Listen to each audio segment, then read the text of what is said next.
Fresh off his exit interview, the Minnesota Wild signed Marcus Johansson to a 2-year extension. That and what to make of Bill Guerin's season-ending press conference today on Locked on Wild. You're Locked on Wild, your daily podcast on the Minnesota Wild. Part of the Locked On Podcast Network, your team every day.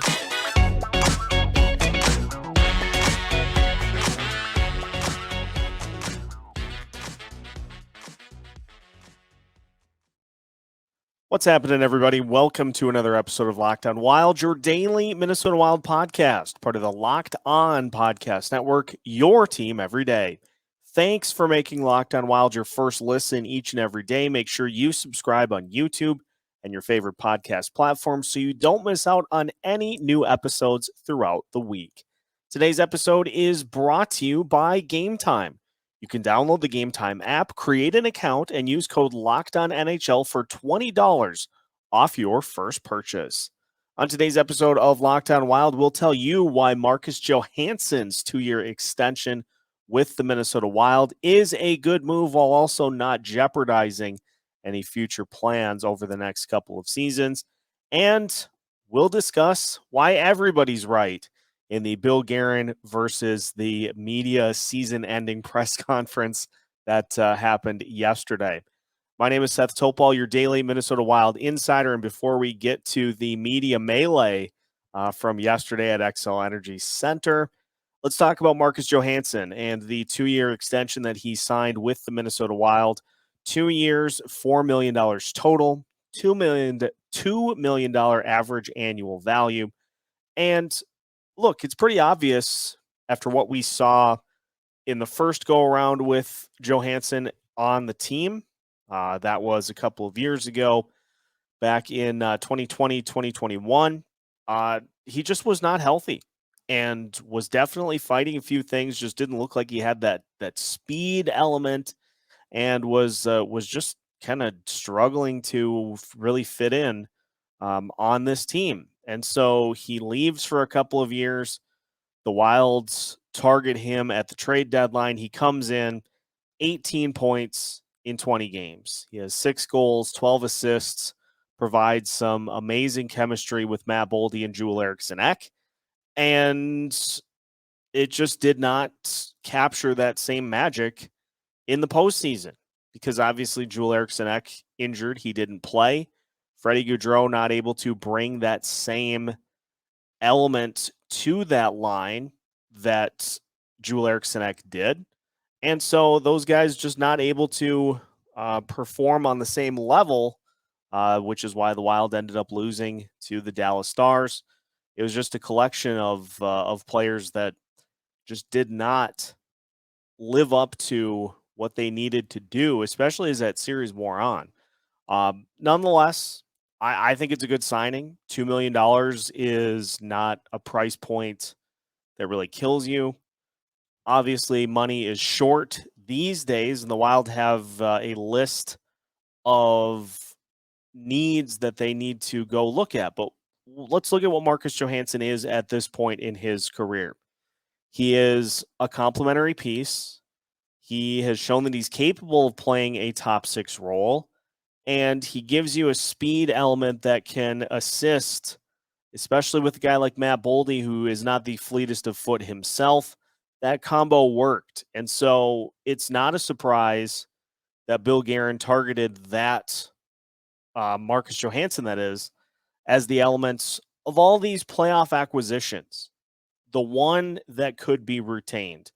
Gustav Nyquist obviously showed a lot of good things with this team in the postseason, which probably pushed him out of, barring some trades, pushed him out of the Wild's price point, which is why Johansson then became the next logical one. Because as these next couple of seasons go, we know the number and the amount of money that the Wild do not have available at their disposal. And so filling this roster with guys on the cheaper end is going to become more and more important. And the other part of this too is another move that lines up with the Parise and Suter contracts. So Marcus Johansson is off the books by the time the Wild have $12 million of that $14 million to spend. And by the time this deal is done, Johansson will be up there to the point that he'll be 34 by the time this new extension is done. So a situation where you maybe don't re-sign him again and you just allocate that money elsewhere. Now, there are a couple of concerns. Obviously, Johansson has dealt with injuries over the past few years.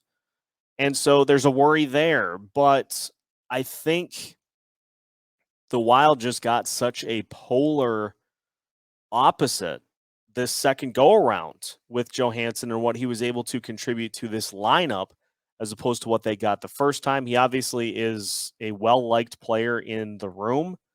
And so that factors in as well. He's a guy that comes in and he fits right in like he never left what this team continues to build. So again, I think it's a good move. I think he will be able to help in that top six, probably slotted in on the same line with Matt Boldy. And however the center position looks, whether you have Joel Eriksson as that second line center, maybe Marco Rossi gets an opportunity in that spot. Regardless of which of those centers is in that position, it's pretty obvious that Boldy and Johansson have some good chemistry together. So solid veteran signing for Bill Guerin that can complement what this team is going to try to do over the next couple of seasons. Now, we have a lot to unpack from what happened at Xcel Energy Center yesterday, the season-ending press conference for Bill Guerin and Dean Evason. And so we got 2 full segments coming up to break down everything that we heard and what the heck it means. And so we'll continue that here on Locked On Wild after a word from our sponsor, which for today's episode of Locked On Wild is Game Time. Buying tickets to your favorite event shouldn't be stressful, and Game Time is here to help. They are the fast and easy way to buy tickets for all the sports, music, comedy, and theater near you. With killer deals on last-minute tickets and the best price guarantee, you can stop guessing over the tickets and start getting hyped for the fun you'll have. Game Time offers amazing flash deals and last-minute tickets, plus images of your seat views, and they always carry the lowest price guarantee, plus event cancellation protection, job loss protection, and more. Forget planning months in advance. Game Time has deals on tickets right up to the day of the event. The Game Time guarantee means you'll always get the best price. If you find tickets in the same section and row for less, Game Time will credit you 100% and 10% of the difference. Snag the tickets without the stress with Game Time. Download the Game Time app, create an account, and use code LOCKEDONNHL for $20 off your first purchase. Terms apply. Again, create an account and redeem code LOCKEDONNHL for $20 off. Download Game Time today. Last-minute tickets, lowest price, guaranteed. Continuing today's episode of Locked On Wild. Once again, thank you for making Locked On Wild your first listen each and every day. We will continue to react to the end of the season for the everydayers. We got Kevin Gorg hopping on tomorrow's show, and we will be talking with Jaden Homuth as well here between now and the end of the week. So continuing to just react to the end of the season, and the big question that we're trying to tackle is where do we go from here? So Bill Guerin had his season-ending press conference yesterday, and him and Dean Evason both talked with the media about how the team performed, and they also kind of tried to allude to where we go from here. It got a little feisty, especially early on with Michael Russo and Bill Guerin. And here's the funny thing about this is there are some points that Bill Guerin makes that are right. There are points that Michael Russo and other members of the media have made I will throw my hat into that ring as well. That are right. There are points that the fans have made as well that are right. And so everybody gets a little slice of the pie here as to kind of where things are at, how we process last year, and where we go forward. So we'll start with Guerin and Evison and look at things from their perspective. And then we'll finish the show by looking at things from a media perspective and things from a fan perspective so that we can try to figure out how these different viewpoints fit together and how everybody can get kind of what they're looking for from this past season as we move forward. So some of the things that Bill Guerin said that are right, he mentions that he didn't think that this season was a failure. Well, that depends on what Guerin's view was for what this season needed to be. He's talked at length about the fact that the goal is to make the playoffs.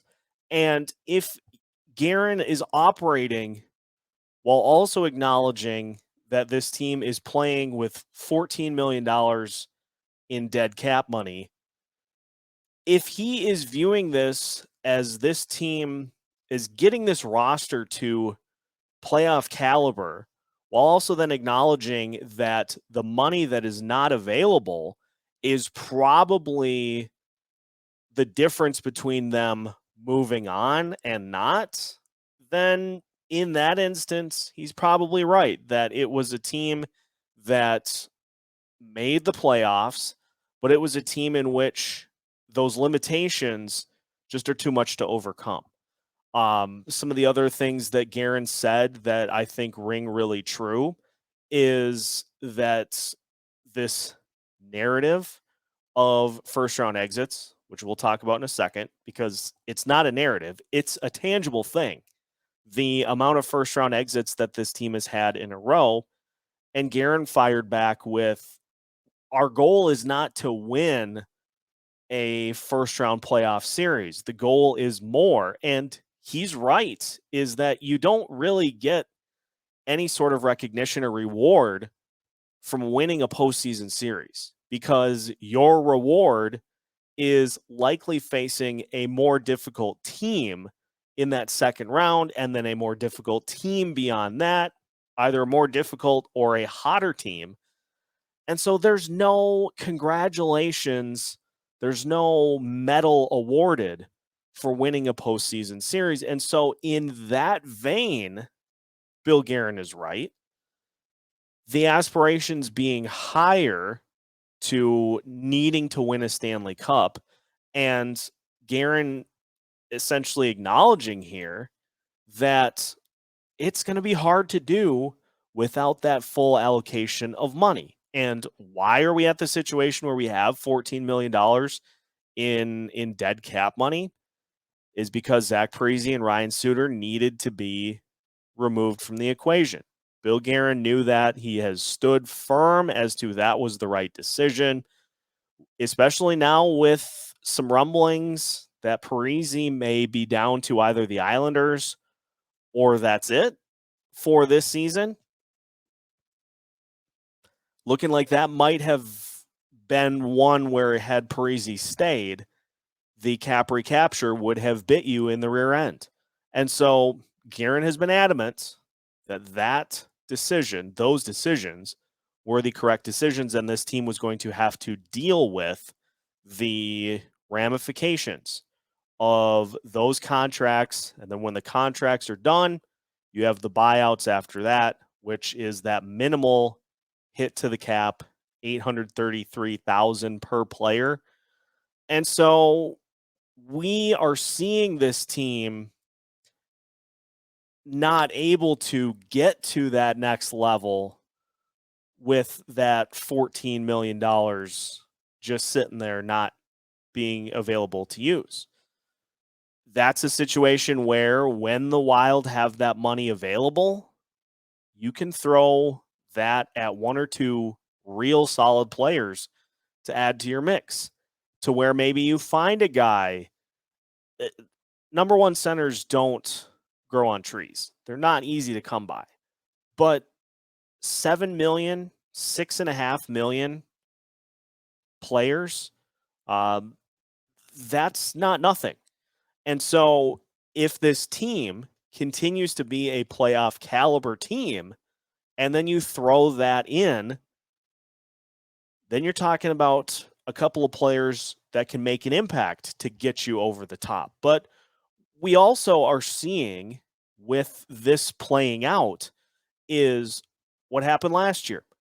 Kirill Kaprizov was the one that rose to the occasion, and none of the other guys did. This year it was the opposite. You had some of the supporting cast that stepped up to try to help win the series, but Kirill Kaprizov, Matt Boldy, Matt Zuccarello, by and large, they didn't show up. And so not only do you need to have, you can't have one or the other, you need both. And so we are seeing that play out as well as to, hey, if we're going to be a team that is going to compete, and don't worry, I'm going to get to the other side of this argument too, because this is going to sound like I'm standing up for Eriksson and Guerin. I'm trying to just lay out the perspectives from both sides. Is you're seeing this team with the dead cap and with critical players not stepping up and doing what they need to do. That's a lot to overcome.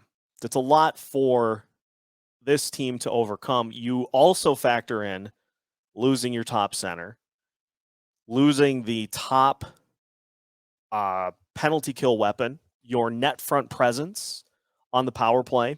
So special teams impact there. And I balked at the notion that that was solely the reason. But think about this from a coach perspective too. You have a guy that's that important to critical areas, and I'm going to give Bill Guerin the benefit of the doubt because he said the special teams were better in the regular season. They were, yes, but again, they failed in the postseason. That can't be disputed. And from a coaching perspective, not having a player that is as pivotal as Joel Eriksson is on those units, you're playing the guys that would be next in line to be those top defensive options on the penalty kill, and it still wasn't getting it done. And so it's frustrating for the coaching staff not having those guys do what they need to do.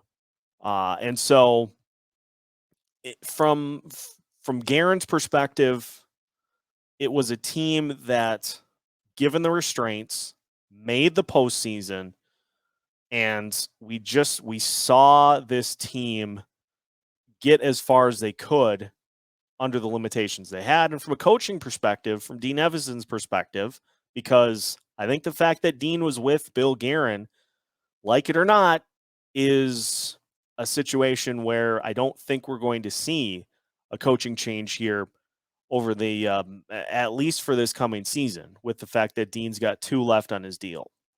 I don't think it's going to happen. So whether or not it should or it shouldn't, that's just where things are at. So from a coaching perspective too, it is tough to adjust when superstar players don't do what they're supposed to do, and you lose a weapon that has helped you get to that point on both special teams units. So that's the coach and GM perspective. And so, like I said, there's a lot of what Bill Guerin said that was right, in that, you know, the number of times that this team has failed to get out of the first round of the playoffs is a thing.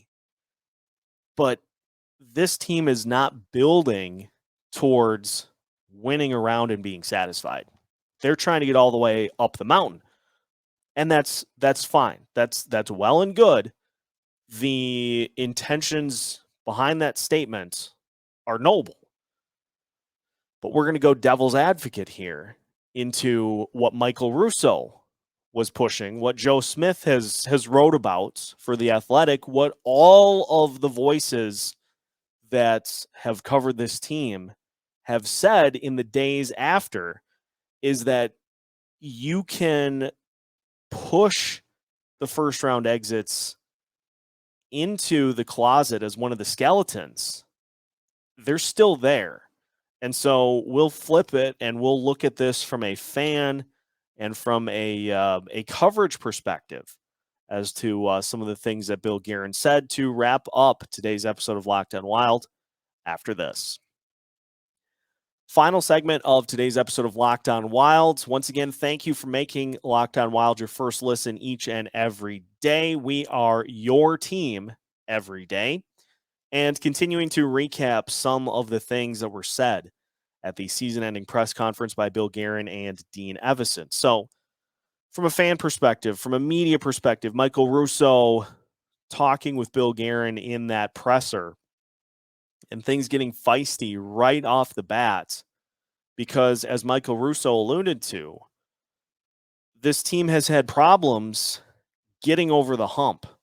And so what are they going to do to prevent this from happening again? Because like it or not, this is a team now that has failed to get out of the first round in 7 consecutive seasons. And as Guerin fired back with at one point during the presser, is that there are few players here now that were part of the main portion of that first round losing streak. And that's fine. That's a fact. But again, it's a thing, it's a tangible thing that exists. And so at some point it is going to be something that you have to hurdle. It's a hurdle that you have to jump at some point. And the biggest piece of contention, it would have been one thing had the Wild lost to the Stars in 6 or 7 games, and it's evident that the Stars are the better team, that the Wild are. It would have been one thing entirely if this series looked like the series against the Vegas Golden Knights, if you'll recall from a couple of seasons ago, where it's back and forth. You're getting some great goalie play from Cam Talbot, Marc-Andre Fleury standing on his head, and it goes to a Game 7, and Jonas Brodin gets hurt in the first period, and it's something that the Wild are not able to recover from. That's one thing. The point that is drawing ire from fans and from members of the media, myself included, is the fact that the last 2 postseasons have looked eerily similar.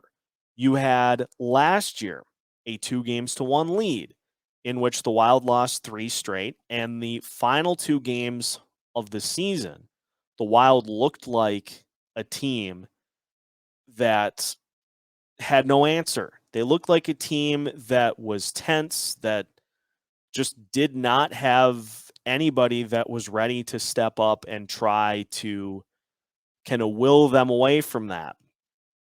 And this year is the same thing. Up 2-1. You have that back and forth Game 4 in which the Wild have some good looks that just don't go against Jake Ottinger. You look at that one as maybe the game that he stole from the series, much like Philip Gustafson did in Game 1. And at that point, it's 2-2. And then after that, you have what happened in Games 5 and 6, in which the team, just by and large, has long stretches of not being able to get anything going in the most critical situations. And the fact that they both happened in consecutive seasons, and in between you have the comments as to, well, the special teams will be better. The special teams let us down, and will improve in that area. And then this year you get there were some mistakes made by the coaching staff that were looked at after the season and that we need to clean up going forward. And so it's basically exactly the same as what we heard last year. And that then raises the alarm bells as to where is the accountability. that is, I think, what the most frustrating part of what is going on is. And if Bill Guerin truly is frustrated by it, then it's something that has been addressed behind closed doors. That is the hope. And again, if you look at this team as one that is hampered by cap limitations and cannot really be a legitimate cup contender until those cap hits are minimized once again, that's one thing. But the other part of it too is the series against Dallas was winnable. You can't debate that. And I think it has drawn more frustration with the fact that the Florida Panthers beat the Boston Bruins. Bruins were definitely the more talented team of the two, but Florida just continued to bring it on a nightly basis. And then they went and won game one of the second round. And so there's frustration as to why can't the Wild get into a situation to do that? And so this brings me back to my overall point in that you have these two kind of portions of this argument, and both have points that are correct. Both have points that are right. And Guerin talked about the accountability in his season-ending press conference, and that players stepped up and owned up to the fact that they didn't get it done, need to be better. I go back to the comments that Ryan Hartman made because I thought they were fantastic in that it really doesn't matter what we say. Getting into that situation again and doing what needs to be done, that's all that matters. And so accountability, yes, is a good thing. And I think that's why fans are frustrated in this situation, is that it kind of feels like this series was a winnable one and a way to avoid this for their last 7 in postseason series, to avoid that narrative. Home record in the postseason has been hideous over the last few years. And so this was the point that I was making after the season was done, is that if this team, and maybe my point was a little early, because again, kind of wanted to wait to see what we got for injuries, because turns out Freddie Gaudreau had been playing through an abdominal injury that he's going to have surgery for. We talked about Ryan Hartman gutting it through a knee injury that that he was dealing with since game one. Could barely skate in some of the games in this series, and yet was out there grinding it out as best he could. Matt Zuccarello with a groin injury. There's a large list of players that were trying to gut through some things, and you're going up against a Dallas Stars team that is essentially fully healthy, minus Joe Pavelski, who, by the way, in game one against the Kraken scored 4 goals in his return to the ice. So factor that in as well, is that had Pavelski played the whole series, that's a steeper mountain even to climb then as well. But if the Wild are going to get to where they want to go, they're going to need to conquer that first round demon at some point. And I think Guerin is right in that it can't be an objective in and of itself. It's going to be something that happens on the way to bigger and greater things. But then my point back on that is that if you're going to be a team that gets to that next level and goes further, you have to take what has happened over the last 2 years and you have to up your standard. And so Dean still here, 2 years left on his deal. And as Guerin has acknowledged, it's going to be tough for this team to fully contend with what they're dealing with in terms of salary cap. So that can only be what you go with until the salary cap is no longer a hurdle. Once that's a hurdle, if this happens again, I hope it doesn't happen every year between now and then you got to hold somebody accountable. So just some food for thought. Obviously, a lot was said at that press conference, and so we'll probably dive into it again here over the next couple of days into next week and beyond. But just again, this is all my perspective too. I'm not pushing this on anybody. We are all taking what happened and processing and reacting to it differently. So that's from my perspective. That's how I see things from Billy's perspective, from Dean Evason's perspective, from the fans' perspective, from the media's perspective. A lot of different perspectives going on as to what we see and what we've seen happen since the season ended. So we'll continue to react to this. We'll continue to move forward as the season is over. And where do we go from here? Big question that needs to be answered here as the offseason rolls along. And we will definitely attempt to answer that for you here at Locked on Wild. So if this is your first listen, welcome to the show. We encourage you to subscribe and follow on your favorite podcast platforms so that you don't miss out on any new episodes as we move throughout the offseason. If you are an everydayer who listens every single day and has been with us since the beginning, well, we will talk to you again tomorrow then, and we appreciate you being along for the ride.